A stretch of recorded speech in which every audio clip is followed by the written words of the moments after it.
Hello, good morning! Panibagong vlog, panibagong araw. Kumusta naman tayo dyan, guys? Mga kabsat pa ang pagbabalik ni Mitki TV. So, dahil ngayon ay araw ng Miyerkules na ulan. At ito, nakasuot na tayo ng improvised na ating kapote. Ito yung plastic na malaki. At siyempre, basta Pinoy. So, tara guys, samahan nyo ako at mag-ano tayo. Tawag nito. I-repair natin yung ano guys, ayusin natin yung palitan na naman doon kahit na ulan. So kukunin lang natin tong ano, tong ating machine. Ito na. Tara guys, samahan nyo ako. Naiwan ko yung aking salukot doon sa area natin. Kanina naglinis ako doon.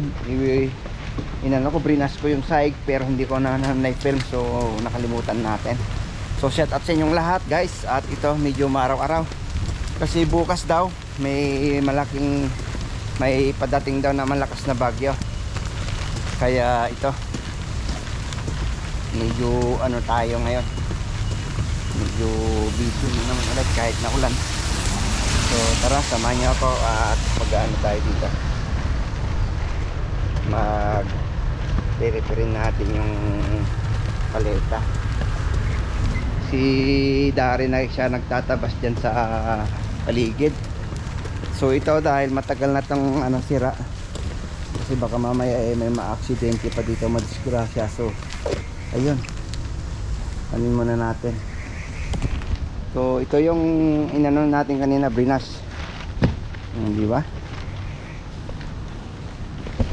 So wait lang guys, at kunin lang natin yung ano, kunin lang natin yung ating sombrero sa lukot para mahirap magkasakit. Kaya yun. Oh, shout out kay Mr. Wang. Shout out Mr. Wang. Say hi. So busy kasi may tulo dun sa loob. Kaya ito, repair lang natin dito.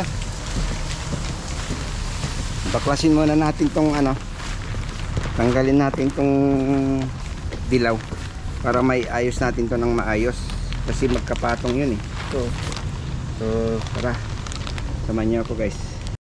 So oras na to guys, habang nagbabaklas po tayo ay kausap natin yung kapatid ko, yung nasa Ilocos, at siyempre nagkikwento rito kung ano yung mga ano, nangungumusta at nung nagkikwentuhan namin doon sa buhay-buhay probinsya. Kaya ito, tuloy ko lang yung habang kinakausap ko ay nagbabaklas naman ako dito sa aking inaayos na ano, nire-repair na sahig dito sa may Beaumont Bakery, dahil hindi safety po. Kaya yan, kailangan nating ayusin ng maganda, ayusin ng maayos, i-fix natin para yan, paulit-ulit na lang si Mek.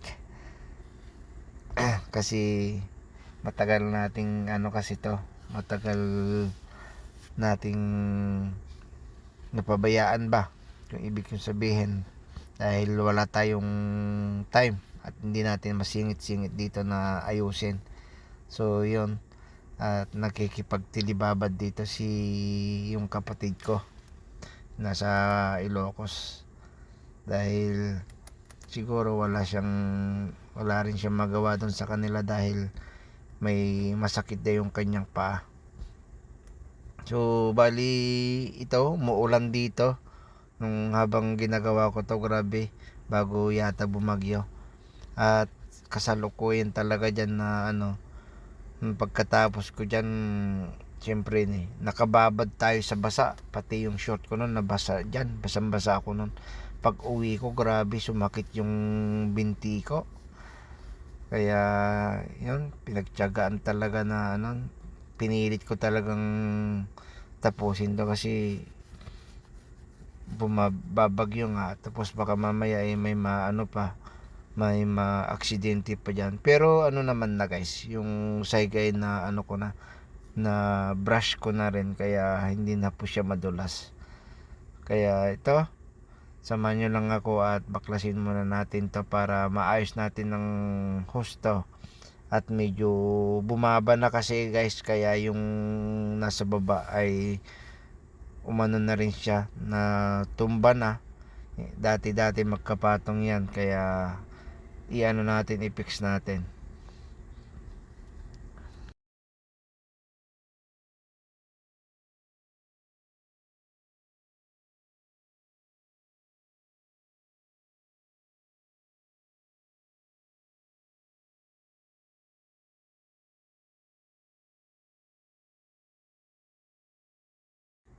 Kaya ito, kahit malakas yung ulan, mga kabsat, ay hindi talaga hadlang para sa ating Siyempre, ika nga, kasama sa ating trabaho to, kahit man umulan umaraw, tuloy lang ang laban para sa kaban, di ba? Ika nga. Ganito talagang buhay OFW.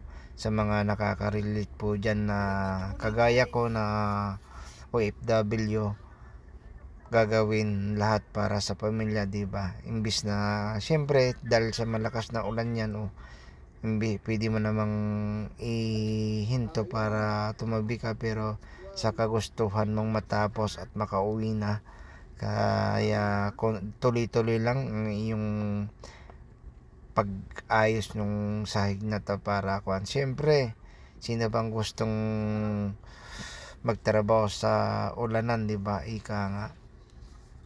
Ayan, nabaklas na natin. At medyo na natin yung sahig.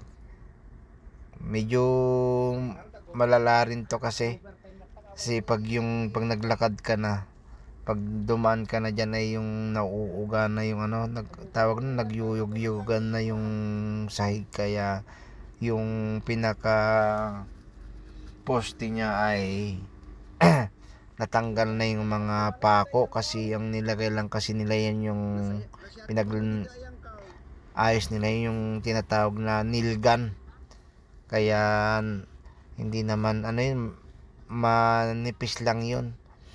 Tsaka pag yun, kinakalawang, ayun, nababali na. Kaya kumbaga kusang nagbabaklas na lang yung mga nilagay nilang dyan, yung poste niya.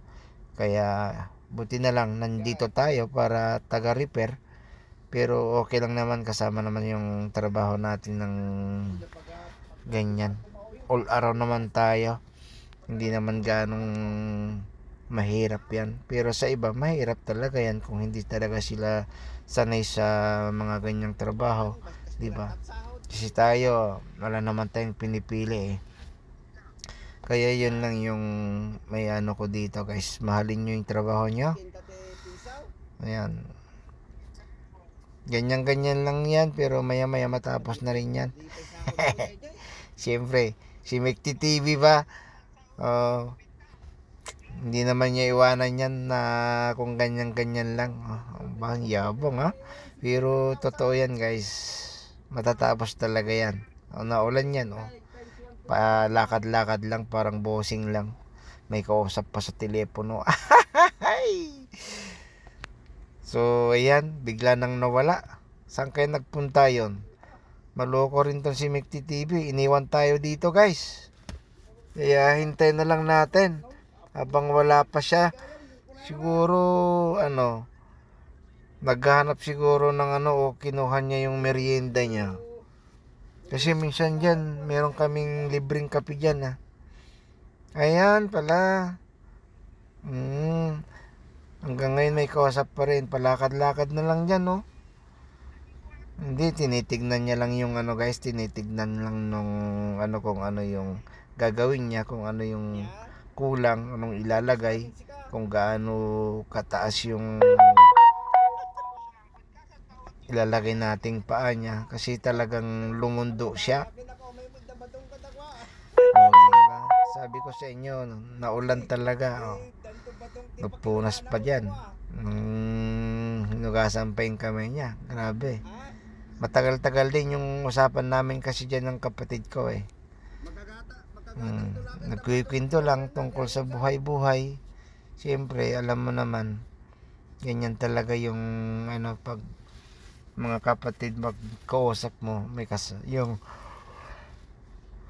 marami siyang kwento, di ba? Ika nga.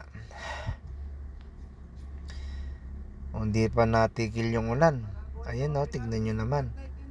Pag ginaganyan mo na, grabe yung lundo niya talaga. Kailangan habulin natin yung ano, para maibalik natin yung original na taas niya. Kaya kalain mo naman yan, oh. Ganyan-ganyanin mo lang. Yung mga natanggal talaga yung pangit pala yon, yung tinatawag na ano, yung nail gun. Guys, pag yung gumawa ka ng mga ganito, oo nga, mabilis nga yun sa nail gun dahil parang idikit-dikit mo lang na ipos na yun, ano na. Pero manipis lang naman. Manipis lang yung ano, napayat yung parang ano lang guys, parang karayom lang. Yung parang alam niyo yung bala ng stapler, parang ganon na mahaba din. May Ayun guys, yun. at medyo na-busy. At minute natin dahil nakausap ko si kapatid. At siyempre nangungumusta yung mga ano natin. Meron tayo kasing mga kamag-anak na gustong pumunta dito, medyo nilalakad po natin. Kaya tara, maghanap muna tayo ng pamusti natin. Kaya grabe, kahit umulan man bumagyo, di ba? Huwag tayo susuko kahit pagod. Kaya enjoy lang ang life. So salamat sa pagsama niyo ulit at pagsubaybay yung ating mga video. So buti na lang meron tayong mga ano pa dito. Ito, sira pala yung ano natin, tripod na nadala.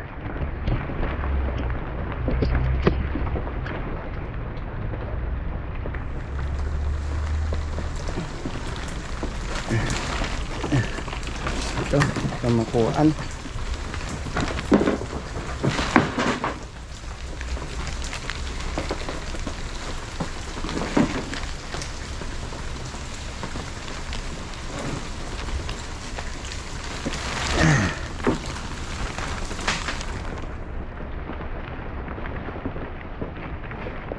Dalhin natin guys. So yun, kita-kits tayo doon. Ng pang-posti natin.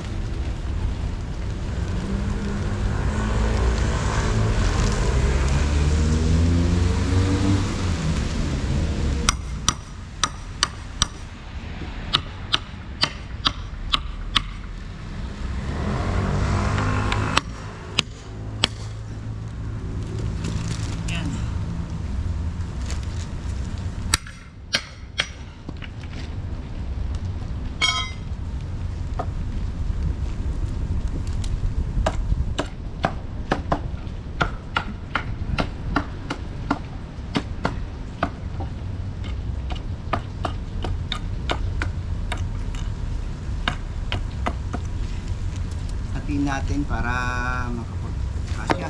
Kuha tayong lagare.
gawan natin ng paraan. Lagyan natin ng mas mahaba.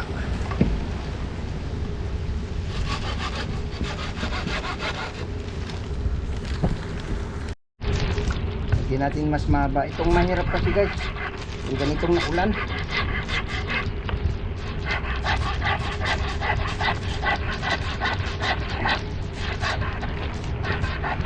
Medyo ano yung nilagay natin dyan eh, maiksi.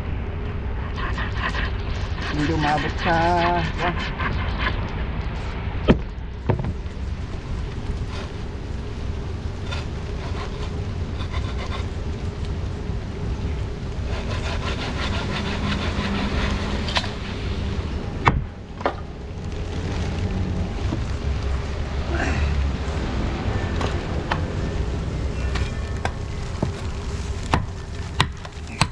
ayun o. Ayun. Baong. So ayan.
Ay, wala pang baterya.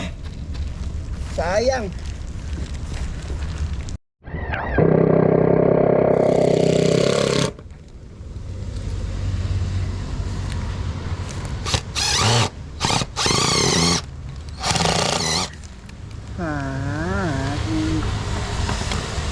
Yun lang. Anin natin, tanggalin natin yan mamaya.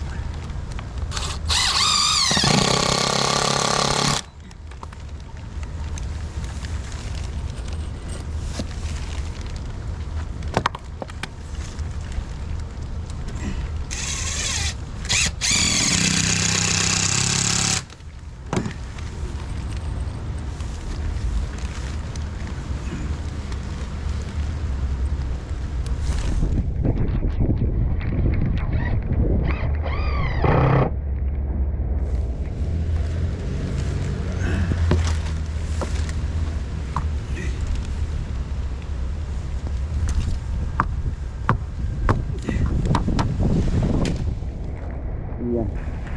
So, ano lang. Lagay din natin ito mamaya.